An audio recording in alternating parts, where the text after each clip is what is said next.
Assalamualaikum warahmatullahi wabarakatuh. Saya Abi Savitri Bitarsa dan rekan saya Alif Aliksan. Kami dari kelompok dari pertemuan ke-14 dengan materi teori kepribadian analisis, yaitu Raymond Bernard Cattell. Di sini saya akan menjelaskan di mana tokoh dan asumsi dasar dalam diri Raymond Cattell. Kita menemukan sosok seorang peneliti yang minat besarnya pada metode-metode kualitatif, tidak mempersempit spektrum perhatiannya terhadap data dan masalah-masalah psikologis. Di sini juga ia menaruh perhatian pada penemuan penelitian yang menggunakan metode penelitian lainnya. Walaupun intisari pandangan didasarkan pada hasil analisis faktor, karena di sini juga ia mendapatkan variabel yang dia anggap sangat penting untuk menerangkan tingkah laku analisis.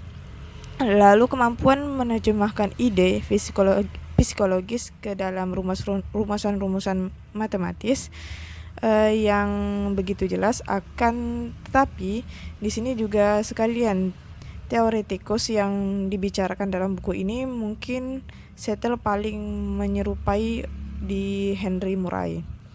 Lalu Raymond Bernard Cattell ini juga lahir di Staffordshire, Inggris pada tahun 1905, dan beliau juga menyelesaikan pendidikan di Inggris, yang dimana ia mendapatkan gelar BSc dari Universitas London pada 1924, yang dimana itu di bidang kimia, dan mendapatkan gelar PhD dalam bidang psikologi di bawah bimbingan Spemandi Institute yang dimana sama pada tahun 1929. Di sini tujuannya mungkin untuk mempelajari kepribadian ini dan untuk memperkirakan perilaku subjek, dan penelitian Cattell adalah orang-orang normal yang kepribadiannya ia pelajari, bukan untuk diobati ataupun dirawat.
Hakikat kepribadian. Cattell percaya bahwa kita dapat menentukan suatu kepribadian hingga mampu menentukan seluruh konsep yang akan digunakan dalam suatu perilaku. Untuk itu, Cattell mengungkapkan pendapatnya mengenai kepribadian, yaitu kepribadian seorang mampu memprediksi perilaku yang akan dilakukannya dalam situasi tertentu. Kepribadian yang dimaksud Cattell fokus dengan seluruh bentuk perilaku, baik luar maupun dalam. Berdasarkan definisi tersebut, Kettle berpendapat bahwa tujuan penelitian psikologi mengenai kepribadian adalah menetapkan hukum-hukum mengenai apa yang akan dilakukan orang dalam berbagai situasi. Jadi kepribadian adalah persoalan mengenai segala aktivitas individu, baik yang tampak maupun tidak tampak. Yang pertama, traits. Kettle berpendapat bahwa kepribadian merupakan suatu bentuk struktur kompleks dari trait dari berbagai macam kategori. Traits adalah sebuah kecenderungan reaksi yang relatif permanen dan merupakan bagian dari kepribadian. Kettle berpendapat juga bahwa traits merupakan mental struktur, yaitu suatu kesimpulan yang diambil dari tingkah laku yang dapat diamati untuk menunjukkan keajegan dan ketepatan dalam tingkah laku melalui analisis faktor. Yang kedua, attitude atau sikap. Attitude adalah konsep tentang tingkah laku spesifik sebagai respon terhadap suatu situasi tertentu. Sikap tidak perlu diungkapkan secara verbal. Kettle mengukur sikap dengan metode yang bervariasi. Misalnya, laki-laki yang menyukai seorang wanita mungkin akan meningkatkan tekanan darah atau detak jantungnya jika melihat wanita yang ia sukai. Sikap kemudian berperan sebagai motivator tingkah laku yang termasuk environmental mold source traits. Yang ketiga, urge. Urge adalah dorongan atau motivasi dasar bawaan yang dimiliki seorang untuk mencapai tujuan. Urge berupa dorongan primer yang dimiliki sejak lahir, seperti lapar, haus, dan sebagainya. Urge sering disebut sebagai konsep diri. Misalnya, urge of fear akan membuat seorang mengembangkan kewaspadaannya terhadap sesuatu yang membahayakan. Yang keempat, sentimen. Perkembangan kepribadian. Menurut Kettle, proses perkembangan kepribadian ditentukan oleh modifikasi berbagai faktor, yaitu urge, meta-urge, dan organisasi self-struktur.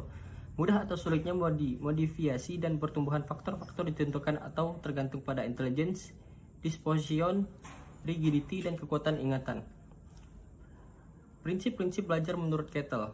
Kettle menggambarkan dalam proses belajar akan melewati serangkaian titik-titik yang merupakan kejadian penjelmaan dari pola-pola tingkah laku yang didorong oleh urge.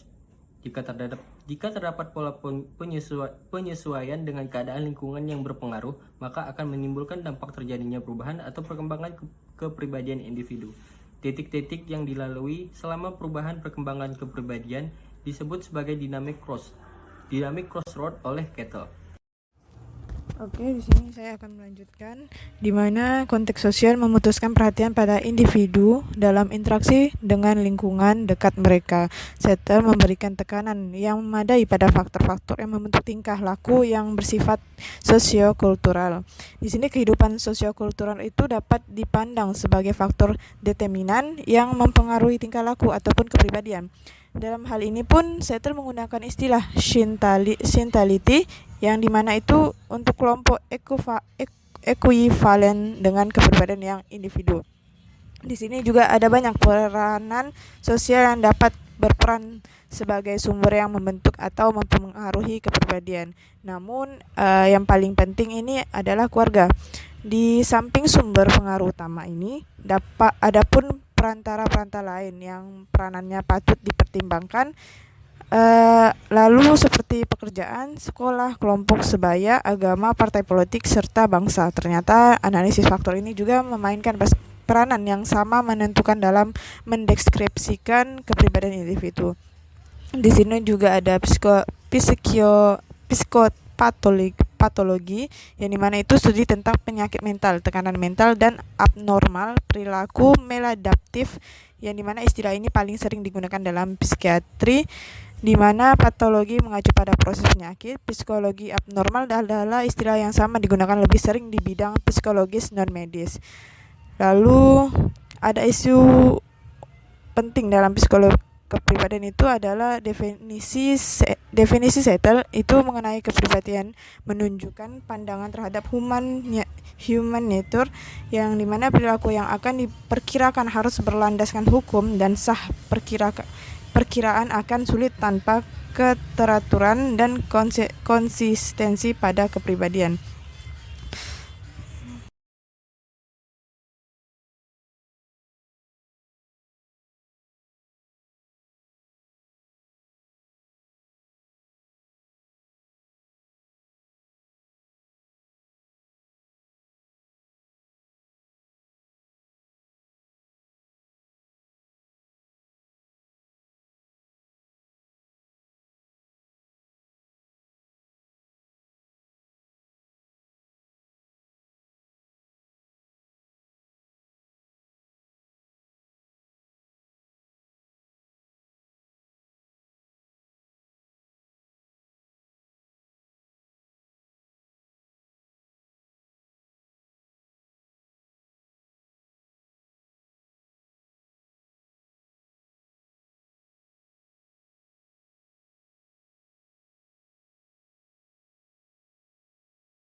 Lalu yang terakhir itu implikasi teori terhadap bimbingan konseling, di mana dalam hal ini ataupun memahami kepribadian, Settle menggunakan berbagai pendekatan seperti live record, self-rating, dan objective test, yang dimana ini mengimplikasikan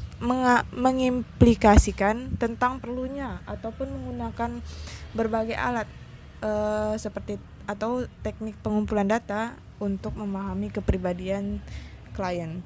Di sini juga mengisyaratkan bahwa konselor perlu memahami tentang alat pengumpulan data dan mampu menafsirkan atau menganalisis data tersebut. Di sini juga konsep kepribadian menurut Settle meliputi all behavior dari individu, baik yang nampak maupun yang tidak nampak, sehubungan dengan hal tersebut, maka konselor dalam memahami kepribadian klien itu. Lalu mengidentifikasi perilaku yang nampak saja, tetapi juga tingkah laku yang berada di balik tingkah laku yang nampak tersebut, karena pada umumnya masalah kali ini justru terletak pada tingkah laku yang tidak nampak. Perkembangan kepribadian individu ini akan berlangsung dengan baik bila terdapat integrasi antara ideal self dan real self-nya. Akan tetapi misalkan yang terjadi sebaliknya, seperti adanya kesenjangan antara kedua self tersebut, maka ini akan terjadi degradasi kepribadian. Lalu individu ini juga akan mengalami berbagai masalah, di antaranya gejala ini sering dialami oleh para siswa. Oleh karena itu, konselor perlu memberikan bantuan kepada mereka agar dapat mengintegrasikan ideal self dengan real self-nya. Terima kasih. Cukup sampai di sini penjelasan kami. Kurang lebihnya mohon maaf. Apabila ada yang belum dimengerti, silakan dipertanyakan. Assalamualaikum warahmatullahi wabarakatuh.